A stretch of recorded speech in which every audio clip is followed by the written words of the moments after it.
नमस्कार दोस्तों, सतपुरिया क्लासेज में आपका स्वागत है। आज हम बात करने वाले हैं UP police radio operator exam के आंसर की के बारे में। आज हम बात करेंगे असिस्टेंट ऑपरेटर की जो आंसर की आई थी उसमें कितने क्वेश्चन गलत हैं, और हेड ऑपरेटर की जो आंसर की आई है उसमें कितने क्वेश्चन गलत है, कौन सी शिफ्ट में कितने क्वेश्चन यहाँ पे टोटल गलत हैं, और सभी कैंडिडेट को कितने क्वेश्चन के एक्स्ट्रा नंबर मिलेंगे, यानी ज़्यादा नंबर यहाँ पे मिलने वाले हैं। चलिए सबसे पहले यहाँ पे बात कर लेते हैं असिस्टेंट ऑपरेटर और हेड ऑपरेटर के बारे में। टोटल पोस्ट की बात करें, असिस्टेंट ऑपरेटर में 1374 है, जबकि हेड ऑपरेटर में 936 है।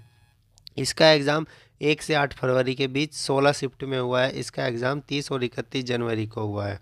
अब सबसे पहले हेड ऑपरेटर के बारे में बात कर लेते हैं। तो हेड ऑपरेटर में 31 जनवरी को जो फर्स्ट शिफ्ट थी उसमें हिंदी का एक क्वेश्चन यहाँ पे गलत है, यानी उसके जो ऑप्शन थे वो चारों ही ऑप्शन यहाँ पे गलत है। तो यहाँ पे एक्स्ट्रा मार्क्स जो मिलेंगे 2 से 3 मार्क्स मिलेंगे सभी स्टूडेंट को, चाहे वो किसी ने भी क्वेश्चन किया है या नहीं भी किया है, या फिर उसका ऑप्शन गलत किया है। तो यहाँ पे एक क्वेश्चन के यहाँ पे एक्स्ट्रा मार्क मिलने वाले हैं हेड ऑपरेटर में।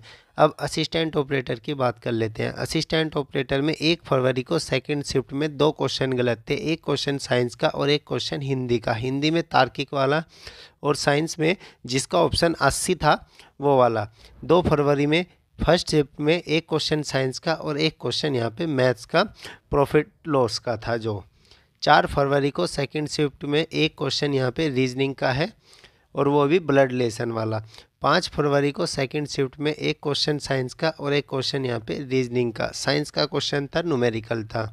7 फरवरी को सेकंड शिफ्ट में एक क्वेश्चन यहाँ पे मैथ्स का है और 2 क्वेश्चन यहाँ पे रीजनिंग का है। ये क्वेश्चन क्या है, ये क्वेश्चन आयोग की तरफ से इनके ऑप्शन यहाँ पे गलत थे। आपने अगर ये क्वेश्चन किए हैं चाहे ना भी किए हैं तो इनके आपको एक्स्ट्रा मार्क्स यहाँ पे मिलने वाले हैं। जो क्वेश्चन यहाँ पे गलत किया होता है आयोग की तरफ से उसके एक्स्ट्रा मार्क्स मिलते हैं। जैसे यूपीएसआई में भी ऐसा ही हुआ था, सेम हर शिफ्ट में वहाँ पे 2 से 3 क्वेश्चन यहाँ पे गलत थे और वहाँ पे भी सेक्शन कट ऑफ यहाँ पे थी। तो यहाँ पे जो नॉर्मलाइजेशन मिला था यूपीएसआई में वो 15 से मैक्सिमम 15 मार्क्स का यहाँ पे मिल गया था। किसी किसी स्टूडेंट को यहाँ पे 17 मार्क्स का भी मिला था यूपीएसआई में नॉर्मलाइजेशन। सेम कंडीशन यहाँ पे असिस्टेंट ऑपरेटर की है। यहाँ पे मिनिमम नॉर्मलाइजेशन 6 नंबर का तो मिलना ही है हर स्टूडेंट को, और मैक्सिमम जो नॉर्मलाइजेशन है वो 15 मार्क्स तक यहाँ पे जा सकता है। और ये नॉर्मलाइजेशन आपका फिजिकल की जो कट ऑफ होगी उसके बाद जो फाइनल रिजल्ट आएगा तभी रिजल्ट मिलेगा, तभी आपका नॉर्मलाइजेशन यहाँ पे मिलेगा। अब यहाँ पे टोटल बात कर लेते हैं टोटल कैंडिडेट की। यहाँ पे असिस्टेंट ऑपरेटर में 2,26,000 है, जबकि यहाँ पे 42,000 है। टोटल वैकेंसी 1374 है। पैट फिजिकल के लिए 15 गुना स्टूडेंट को कंसीडर किया जाएगा, लगभग 20,000 के आसपास मैंने टोटल ले लिया है। यहाँ पे 15 गुना 14,000 के आसपास। रनिंग में 5% स्टूडेंट बाहर हो जाते हैं, लगभग 800 स्टूडेंट यहाँ पे बाहर होंगे।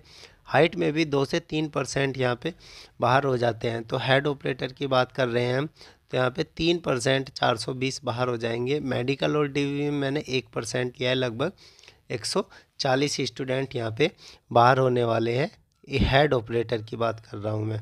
अगर हम फिजिकल की कट ऑफ की बात करें तो हेड ऑपरेटर में एक कैंडिडेट, यानी एक कैंडिडेट कितनी सीट पे फाइट कर रहा है, 37 के आसपास। तो यहाँ पे कंपटीशन कम है, भले ही वैकेंसी कम है लेकिन यहाँ पे कंपटीशन भी कम है। तो यहाँ पे फिजिकल कट ऑफ की बात कर लेते हैं। तो फिजिकल कट ऑफ की बात करें, अगर आपके 275 प्लस मार्क्स हैं तो आप रनिंग के लिए तैयार रहें, नॉर्मलाइजेशन में आपको ठीक ठाक मार्क्स मिल जाएंगे। अब असिस्टेंट ऑपरेटर की बात कर लेते हैं। अब असिस्टेंट ऑपरेटर में बात करें, 15 गुना 20,000 के आसपास स्टूडेंट कंसीडर किए जाएंगे रनिंग के लिए। 5% उसमें से मिनिमम 5% बाहर हो जाते हैं, लगभग 1,000 स्टूडेंट बाहर हो जाएंगे।